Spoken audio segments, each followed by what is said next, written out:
All right, welcome to the live chat here on YouTube. If you're listening to the podcast, welcome. Got a big episode today on our weekly financial update.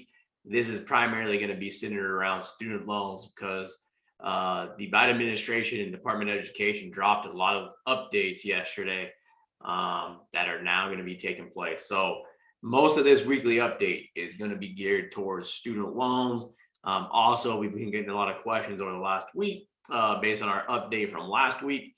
So we're going to answer those too. Again, most of them centered around student loans. Not going to be talking too much about mortgages and the stock market today, because again, the big news that affects most of you is those student loans. Again, if you're watching on YouTube, welcome. Please subscribe to the channel. It helps us grow. It helps get the word out on this stuff. Share the YouTube channel with your friends. It is appreciated. If you're listening on the podcast, same thing. Subscribe to the podcast, share with your friends. It is definitely appreciated. Those of you that don't know that, this is the first time you listen to us. Basically, FitBUX, we focus on financial planning for 20 to 40-year-olds.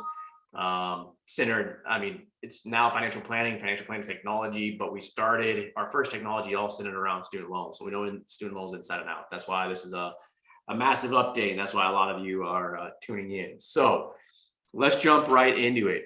I'm going to go through these in order. There's like 5 or 6 pretty big updates. I'm going to go basically the first ones I'm going to go through are ones that actually apply to everybody with student loans. And then as I'm going through them, some of them may not apply to you at all. Some of them might. Okay, so I'm going to start with the ones that apply to everybody. I've been getting a lot of questions about, this whole 10K and student loan forgiveness.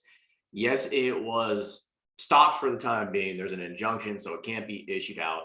That doesn't mean it's not applied. If you haven't applied already, still apply. So that way it's ready to go if they do approve it. I've been getting the questions on what are my thoughts on this? What do I think is going to happen with all this? Okay.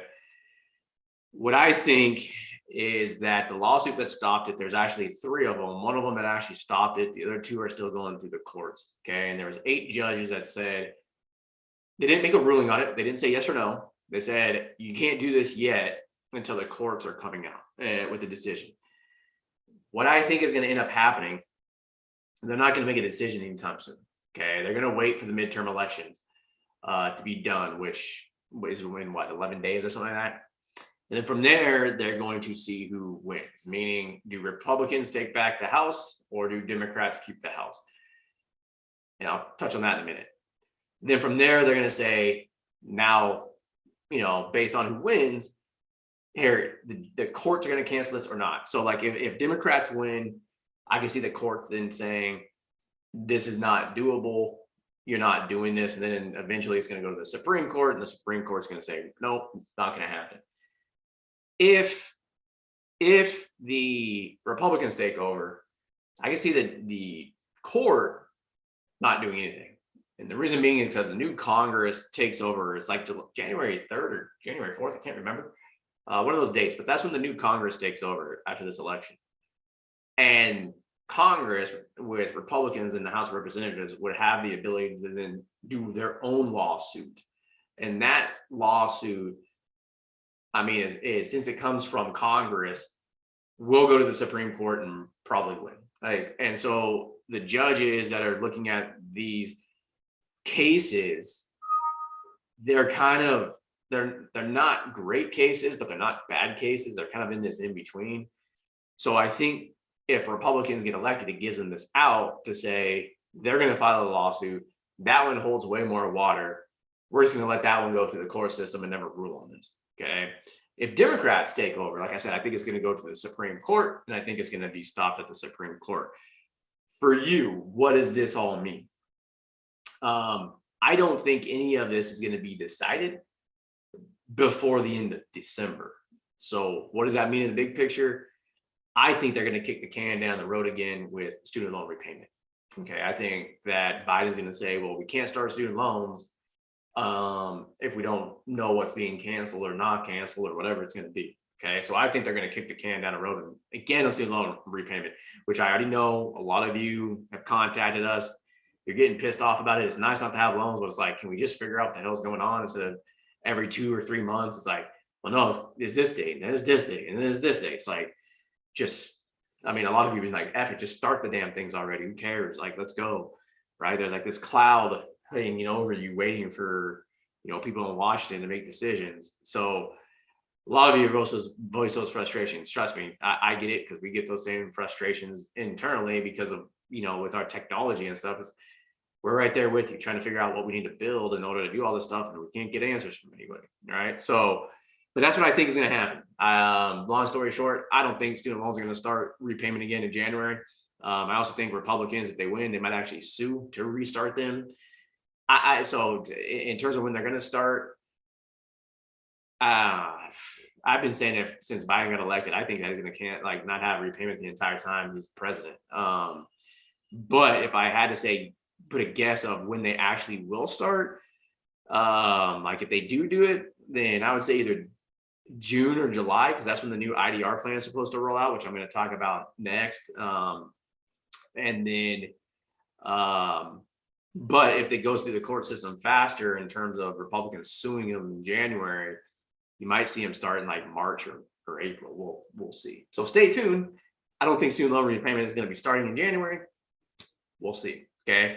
That is the first announcement. The second one has to do with IDR, income driven repayment plan. So all of you guys that are on this, pay attention. As I mentioned, that new IDR plan, we don't know any details about it yet. They're supposed to probably be releasing them sometime in November. So that's a few days away. So we expect something in November to be coming out on this new IDR plan, who qualifies, the details of it, all this type of stuff. And then they've announced that that new IDR plan will probably take effect in July. Again, we don't have details on it, but that's one of the big news there. Now, the other piece on IDR, this is applying to many of you that have called us, not everybody, but a lot. Some of you might have for a long time been making payments on like a standard 10-year plan or a 25-year plan, and you were trying to pay off your loans. And then you're like, I can't do this. And you switch to an income driven repayment plan. Or you might be looking at your payments coming out and being like, I'm not going to be able to pay these anymore. So you might have been in repayment before. And it's just like, look, now after 3 years of not having a payment, I got, maybe a car debt, maybe a mortgage, like I got to go on an income driven repayment plan. The reason why that's a big deal is because historically, if you're on like a 25-year plan or a 10-year plan, and then you switched, you don't get credit to the 20 or 25 years of loan forgiveness. Okay. Like you start from zero. So you still have to do like 240 months of payments. Between now and I believe it's May 1st of next year, you can apply for what's called the IDR waiver starting in November. Okay. So not yet. This is going to start in November. You can apply for what's called an IDR waiver. And what that means is that if you're on an income driven repayment plan, so you have to enroll in an income driven repayment plan, that you can fill out this waiver and they will give you credit for those months that you paid on the standard 10-year plan or the standard 25-year plan. So like, for example, let's just say you did 20 months on paying off your loans on a standard 25-year plan or a standard 10-year plan. And then you called FitBUX and you said, went through your financial plan. Let's just say this back in like 2019 before COVID. And you said, okay, I want to switch over to IDR because I'm not going to be able to pay these off in a timely fashion. And it makes more sense for me to go on IDR. And so you switched over to want to pay as you earn. At that point in time, you start the clock from zero. Those 20 payments that you made on the regular payment plan wouldn't count.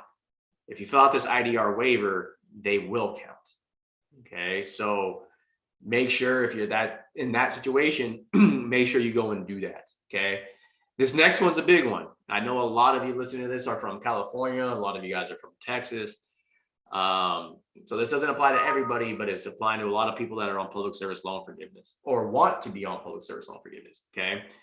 In the past, and I know this firsthand because my wife used to work at Kaiser. Okay. Kaiser is one of the big hospital systems that this is going to affect. That when you work at Kaiser, for example, it's a nonprofit hospital, but as, for example, a PT or if you're a physician, you're forced to work for a for-profit entity. You don't have a choice.